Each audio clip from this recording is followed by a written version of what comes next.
அலைக்கும். தமிழ்நாடு வக்ஃபு கவுன்சிலிங் சார்பாக நடைபெறுகின்ற இந்த வக்ஃபு விழிப்புணர்வு கருத்தரங்கத்திற்கு நமது மண்ணின் மைந்தர்கள் மற்றும் மாநில நிர்வாகிகள் உங்கள் அனைவர்களையும் எங்கள் வீரசோழனின் சார்பாக வருக என அன்புடன் வரவேற்கிறோம். எங்களுடைய நோக்கங்கள் எல்லாமே ஒன்றே ஒன்றுதான். தனி நபருடைய ஆதிக்கம் இருக்கக்கூடாது.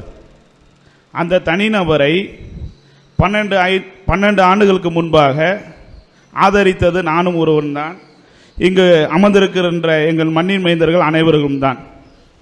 அந்த தனிநபர் எப்படி நமது ஊருக்குள் வந்தார் என்றால், முதலில் நமது ஊருக்கு யாரும் தமிழகத்தில் செய்யாத திட்டங்களை, நல்ல திட்டங்களை செய்தார். பல நல்ல சேவைகளை செய்தார். அவர் உழைத்த பணத்தில் நல்ல ஒரு முறைகளை, நல்ல ஊர் ஜமாத்துக்கும் ஊர் முன்னேற்றத்துக்கும் பாடுபட்டார்.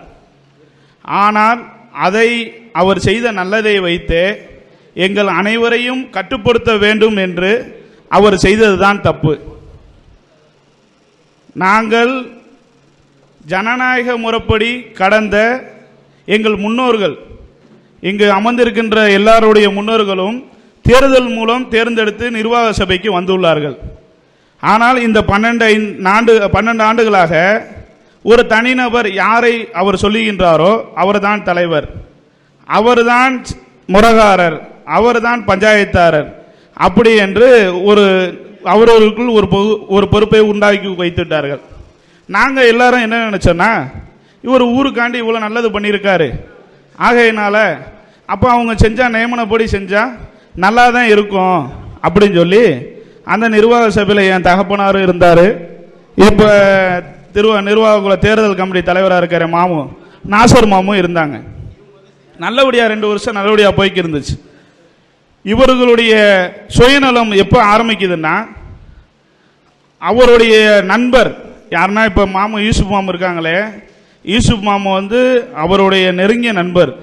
அதே மாதிரி கலீல் ரஹ்மான் ஒருத்தவர் இருக்கார் செல்வந்தர், அவரும் நெருங்கிய நண்பர். இவர்களுக்குள்ள நடந்த ஒரு சாதாரண குடுக்கல் வாங்கல் பிரச்சனையை ஊர் பிரச்சனையா ஆக்குறாங்க. எப்படி ஆக்குறாங்கண்டா, ஊருடைய லற்றுப்பேடு மூலியமா கலீல் ரஹ்மான் கொடுத்த காசை கேட்டதுக்காண்டி அவர் மீது ஊர்களுடைய லற்றுப்பேடை வைத்து வழக்கு போடுகின்றார்கள். அந்த வழக்கு என்ன ஆயிருதுன்னா, ஒட்டுமொத்த ஊருக்கு எதிரானவரா அவர் யூசுப் மாமையும் அவர் கலீல் ரஹ்மானையும் ஆக்குறாங்க. இப்போ அந்த பிரச்சனையிலிருந்து எங்களை மாதிரி இளைஞர்களுக்கெல்லாம் என்ன தோணுதுன்னா, ஏப்பா குடுக்கல் வாங்கல யார் வேணாலும் கொடுத்து வாங்கட்டும், ஊர் பொதுவான ஊர், எனக்கும் சொந்தந்தேன் உனக்கும் சொந்தந்தேன். அந்த ஊருக்கு வக்ஃபு செஞ்சதில் நான் 1 ரூபா செஞ்சாலும் உண்மைதான், நீ 1 கோடி ரூபா செஞ்சாலும் உண்மைதான். ஆனால் உனக்கு என்ன உரிமை இருக்கோ அதே உரிமை தான் எனக்கு இருக்குன்னு சொல்கிறது தான் எங்களுடைய நோக்கம். அப்போ இந்த நியமன நிர்வாகம் நடந்துக்கிறது சில. அப்போ 2013 டிஎன்டிஜே அகமதுன்னு சொல்லி, அவர் டிஎன்டிஜேன்னு ஃபர்ஸ்ட் ஆரம்பிக்கல, நல்லா விளங்கிக்கணும், ஊர் மக்கள் நல்லா விளங்கிக்கணும். இந்த ஜமாத்து மூலியமாக தான் இவங்களுடைய தப்பான நடவடிக்கையால இந்த வீரசோழத்துக்கு டிஎன்டிஜேன்னு வந்துச்சு, இல்லைன்னா வந்திருக்காது. இவங்க என்ன பண்ணிடுறாங்க, அவர் வெளிநாட்டில இருந்து வந்துடுறாரு. வந்த உடனே வெளிநாட்டிலாம் தொப்பி போட்டு தொழுவ மாட்டோம். அப்போ 2010 கட்டத்தில் அவர் தொழுவ போறாரு பள்ளியாசலுக்கு. அப்போ போன இடத்துல, நீ இந்த மாதிரி தொப்பி போட்டு தொழுவ மாட்டேங்கிற, உன் கடையில் உட்காந்து தர்ஜிமாலாம் படிக்கிற, இதெல்லாம் தப்பாக தெரியுது, ஒழுங்காக இருந்துக்கன்னு தலைவர் கூப்பிட்டு மிரட்டார். அப்போ அவர் சொல்கிறாரு, ஏங்க தொழுகிறது என்னுடைய வணக்கம், அதை ஏற்றுக்கிறாது அல்லாட்ட இருக்கு, அதனால நீங்கள் இந்த விஷயத்தில் தலையிடாதீங்கன்னு அவர் சொல்கிறார். அப்போ சொல்லையில் என்ன பண்ணிடுறோம், இந்த கருத்து மோதல்கள் 2 ஆண்டுகளாக நடக்குது. அப்போ என்ன பண்ணிடுறாரு, அவர் வெளியூரில் போய் ஜிம்மா தொழுகிற அளவுக்கு போயிட்டா இருப்பாவும். அப்போ போகையில் என்ன பண்ணிடுறாங்க, இவனை எப்படியாச்சும் இந்த ஊர்ல இருந்து கடையை விட்டு காலி பண்ணணும் அப்படின்னு சொல்லி கடையை காலி பண்றாங்க. அப்ப அந்த கடையை காலி பண்ணலதான் என்னை போன்ற இளைஞர்களுக்கு வெட்ட வெளிச்சமா தெரியுது இவர்களுடைய அட்டுழியம். இவர்களுடைய நோக்கம் என்னன்னா, யாரும் ஊர்ல இவங்க நடக்கிற தப்பை எதிர்த்து கேட்கவே கூடாது. இப்ப ஒருத்தவர் ஒரு தப்பை எதிர்த்து கேட்டாருன்னா அவர் ஊர் எதிரி.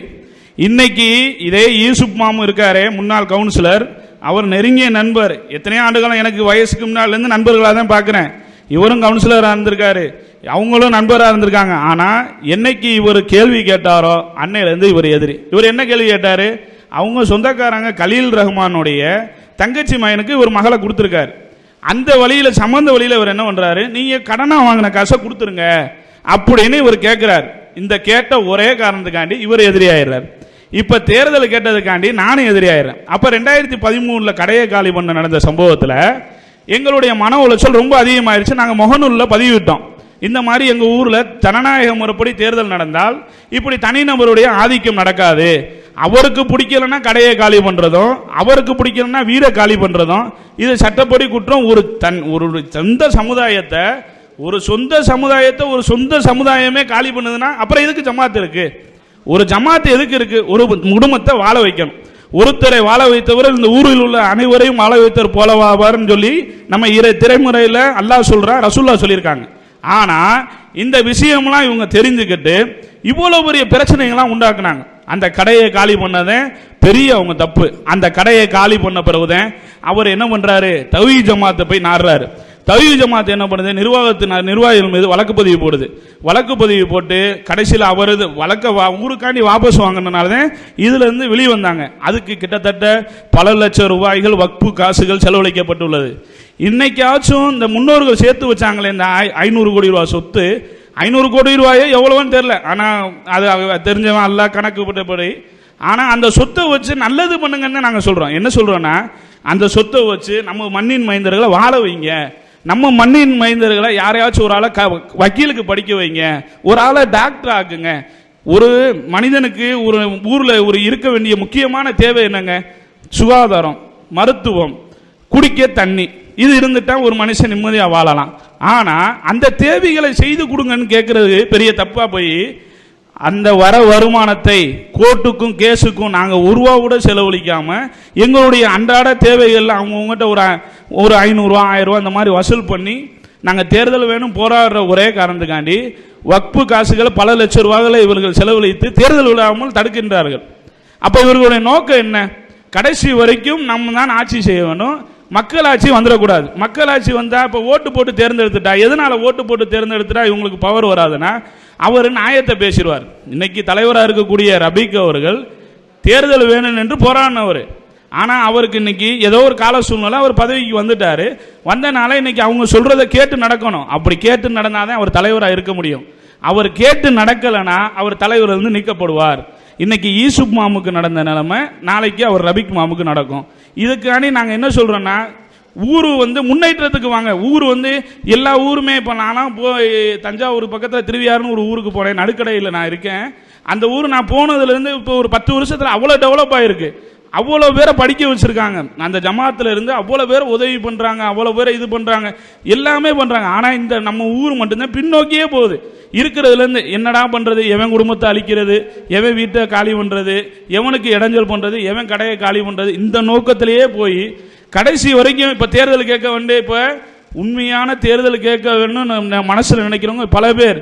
ஆனால் இவர்கள் ஒரு வாரமாக அம்முட்டு பேரையும் கூட்டிகிட்டு போய் கையெழுத்து வாங்கி, எதுக்கு நீ அவங்க கூட்டத்துக்கு போற, எதுக்கு நீ அங்கே போற, இதெல்லாம் தேவையில்லாத வேலை, அவங்க உன்னை இழுத்து விட்டு வேடிக்கை பார்த்துருவாங்க, அவங்க எல்லாம் சுயநலத்துக்கு போராடுறாங்க அப்படின்னு. எப்பா நான் எதுக்குப்பா சுயநலத்துக்கு போராடுறேன்? நான் தஞ்சாவூரில் கடை வச்சிருக்கேன், எனக்கு இந்த ஊருக்கு சம்மந்தம் இல்லை. நான் இங்கே வச்சு ஏதாச்சும் பிழைக்கிறேன்னா, உங்களுக்கு தேர்தல் வந்தால் ஏதாச்சும் எனக்கு வருமானம் வரப்போதா? எதுவும் கிடையாது. ஆனால் என்னுடைய முன்னோர்கள் படித்த மாதிரி தேர்தல் நிர்வாகம் நடக்கணும். அப்போதான் நல்லவங்க ஆட்சி செய்வாங்க. இந்த என்னுடைய சொந்த பந்தம் சந்தோஷமா இருக்கும். என்னுடைய சொந்த பந்தம் கஷ்டப்படுறதை பார்த்து நான் வேதனை அடைகிறேன். ஏன்னா ஒரு 6-7 குடும்பங்கள் தான் வளர்ச்சி அடைஞ்சிருக்கு. இந்த 15-12 ஆண்டுகளா ஒரு 10 குடும்பம் வளர்ச்சி அடைஞ்சிருக்கு. அவங்க புறம் சும்மா நல்ல சில்லறையா இருந்தவங்க புறம் பணக்காரங்களா இருக்காங்களே ஒழுசு. ஆனா ஊர் ஜமாத்தார்கள் புறம் எல்லாம் கஷ்டப்படுறாங்க. ஒரு சாதாரண கல்வி கட்டணம் கூட கட்ட முடியாம கஷ்டப்படுற ஆளுகள்லாம் இருக்கு நம்ம ஊர்ல. அந்த ஆளுகளுக்கெல்லாம் செலவழிக்க முடியாத இந்த நிர்வாகம் அந்த காசை கொண்டுட்டு போய் கோர்ட்டுக்கு கொண்டுட்டு போய் 15 லட்ச ரூபா 20 லட்ச ரூபா கொடுத்து இந்த தேர்தல் வரவிடாம தடுக்கிறாங்க. இது என்னையா, ஏன் அந்த மாதிரி பண்றீங்க? ஊருடைய காசு முன்னோர்கள் எதுக்காண்டி சேர்த்து வச்சுட்டு போனாங்க?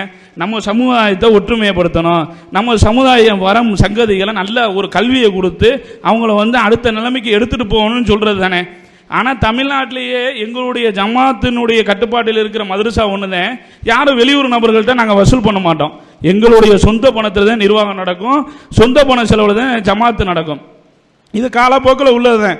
ஆனால் இந்த ஜமாத்தினுடைய நிர்வாகத்தை நாங்கள் அணுவளவும் வந்து நல்ல முறையில் நடக்குன்னு நாங்கள் ஆதரித்தோம் அந்த நியமன டயத்தில். ஆனால் இவங்க தப்பு பண்ணுறாங்கன்னு தெரிஞ்சவொடனே நாங்கள் எதிர்த்துட்டோம். முறைப்படி தேர்தல் வச்சு நிர்வாகத்தை தேர்ந்தெடுத்தால் இந்த எந்த பிரச்சனையுமே இருக்காது, எல்லாருமே சந்தோஷமாக இருக்கும். இப்போ வந்து இங்கே வந்திருக்குங்க எல்லாரையும் என்ன பண்ணுவாங்கன்னா, நாளைக்கு போய் டே நீ அவன்கிட்ட பேசாத, டே அவனை பேசுனேன்னா அவங்க என்ன பண்ணுவாங்க, அப்புறாணி மக்கள் இந்த மக்கள் இங்கே ஊரில் இருக்கிறாள் என்ன நினைக்கின்றா, நாளைக்கு என்ன பண்ணுவாங்க, இந்த மாதிரி சொல்லணும்னா ஐயோ நம்ம வீட்டில் நாளைக்கு விசேஷம் இருக்குது, நமக்கு தங்கச்சி கல்யாணம் இருக்குது, நம்ம அக்காவுக்கு கல்யாணம் இருக்குது, இவங்க நிக்காப்புக்கு கொடுக்க மாட்டாங்களே, மகாலுக்கு கொடுக்க மாட்டாங்க, இப்படியே ஒரு அடக்குமுறையை அடக்கி இந்த மக்களை அடக்கி வச்சிருக்காங்க. இப்படிலாம் அடக்கி வச்சுமே ஒரு கருத்து கேட்பு கூட்டம்னு வச்சாங்க. அப்போ வைக்கையில் என்ன பண்ணாங்க, அது ஒரு வில்லத்தனமானது. எப்படின்னா கருத்து கேட்பு கூட்டம்னு வச்சுட்டு நியமனமாக தேர்தலாக நாங்கள் மக்கள்கிட்ட மறைமுகமாக வாக்குச்சீட்டு மூலியமாக கேட்குறோன்னு சொல்லி அப்படியும் போய் அந்த நம்பர் சீரியல் நம்பர் அந்த ஓட்டு சீட்டில் நம்பர் போட்டுக்கிட்டாங்க. நம்பர் போட்டால் இப்போ சாவலு மீதுனா தேர்தலுக்கு ஆதரவாளர் அப்படின்னு அந்த பேருக்கு நேற்ற மாதிரி இந்த நம்பர் இந்த ஓட்டுக்கு வந்திருக்குன்னு சொல்லி கண்டுபிடிக்கிறதுக்காண்டி அப்படியும் மீறி 154 பேர் ஓட்டு போட்டிருக்காங்க. 154 பேரை எப்படி ஓட்டு போட்டாங்க, மறைமுகமாக இருந்தனால தான் ஓட்டு போட்டாங்க. இது வெளிப்படையாக கையை தூக்குங்க அப்படின்னு சொன்னால் வரமாட்டாங்க. ஏன்னா அவங்க குடும்பத்துடைய கஷ்டம் அவ்வளோ பண்ணுறாங்க. ஒரு குடும்ப பத்திரிகையை கொடுக்க விட மாட்டேங்கிறான், சொந்த பந்தத்தை கூப்பிட விட மாட்டேங்கிறான், சொந்த சின்ன மாமையனை கல்யாணத்தை கூப்பிடக்கூடாதுன்னு சொல்கிறான், சொந்த அண்ணனை கூப்பிடக்கூடாதுங்கிறான். நீ அவனை கூப்பிட்டேன்னா அவனுக்கு நிக்காப்புக்கு வராது. என்னையா அது? அப்போ நீங்கள் இந்த சமுதாயத்தை நீங்கள் முன்னடித்து கொண்டு போக உங்களுக்கு வழி இல்லாமல் பின்னோக்கியே கொண்டு போறீங்க. யாரையாச்சும் நான் கேட்குறேன், இத்தனை கோடி ரூபா சொத்து இருக்குல்ல, இவ்வளவு தூரம் நீங்கள் போய் கோர்ட்டில் போய் செலவழிக்கிறீங்களே, அந்த காசை வச்சு இல்லாத ஏழைபாளைகளுக்கு கொடுத்தா உனக்கு என்ன, கஷ்டப்படுற குடும்பத்துக்கு கொடு, இல்லாதவங்களுக்கு கொடு, அதை ஏன் நீ போய் கோர்ட்டில் போய் கேஸை கொடுத்து அந்த காசை போய் பப்பு சொத்தை இது உன்னுடைய சொத்தாக இருந்தால் நீ செலவழிப்பியா? அதே மாதிரி இந்த காசு ஒரு சில ஜமாத்தில் தமிழ்நாட்டில் நான் இருக்கிற ஊரெல்லாம் ஒரு 5 கடைகள் தான் இருக்குது. ஆனால் அந்த கடைகளுக்கு 5 கடையில் வாடகையை வச்சு அந்த ஜமாத்து நடக்காது. ஏன்னா பள்ளியாசலுடைய வாடகை, கரண்ட் பில்லு, இமாமுடைய சம்பளம், மோதினாருடைய சம்பளம், அந்த மெயின்டெனன்ஸ் காசுலாம் வராது. அப்போ அந்த ஜமாத்தினுடைய நாட்டாம தான் அந்த ஏரியாலாம் நாட்டாமன்னு தான் சொல்லுவாங்க. அந்த நாட்டாம தான் அவர் தான் என்ன பண்ணுவாருன்னா அவருடைய சொந்த காசை போட்டு மாதம் மாதம் கரண்ட் பில்லு கட்டுறாரு. இப்படிலாம் நிர்வாகம் நடந்துக்கிருக்க மத்தியில் அல்லாஹ் தாலா இவ்வளோ ஒரு பொருளாதாரத்தை நம்ம ஜமாத்துக்கு கொடுத்துருக்கான். ஆனால் அந்த பொருளாதாரத்தை மக்களுக்கு நல்ல விதத்தில் செய்யாமல் போயும் கோர்ட்டுக்கும் கேஸுக்கும் போய் செலவழித்து இருக்கிற குடும்பத்தை சண்டை இழுத்து விட்டு எல்லாரையுமே பிரச்சனை. எந்த மண்ணாலும் நீ அவன்கிட்ட பேசாதீங்கன்னா இதெல்லாம் பெரிய மன உளைச்சலாக ஆகுது.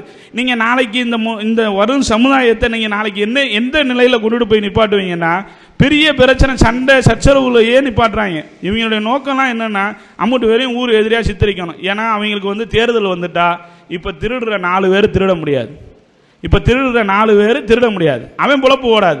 நான் என்ன சொல்கிறேன், நீ திருடுறது திருடிக்கடா, ஆனால் ஊர் எதிரியாக்காது. நீ ஆனால் திருடுறது தப்பு தான், அது தட்டி கேட்காத தப்பு தான், வேறு வழி இல்லை. ஆனால் நாளைக்கு மறுமையில் அல்லாட்ட பதில் சொல்லணும், இந்த உலகத்தில் நீ பதில் சொல்லணும். நீ என்ன நினைக்கிற, நம்ம இந்த உலகத்தில் காசு பணத்தோடு இருந்து நல்லா வாழ்ந்து நல்லா திருடி சம்பாரிச்சிட்டா போதுன்னு நினைக்கிறேன். ஆனால் நாளைக்கு மறுமையில் அல்லான்னு ஒருத்தர் இருக்கான்.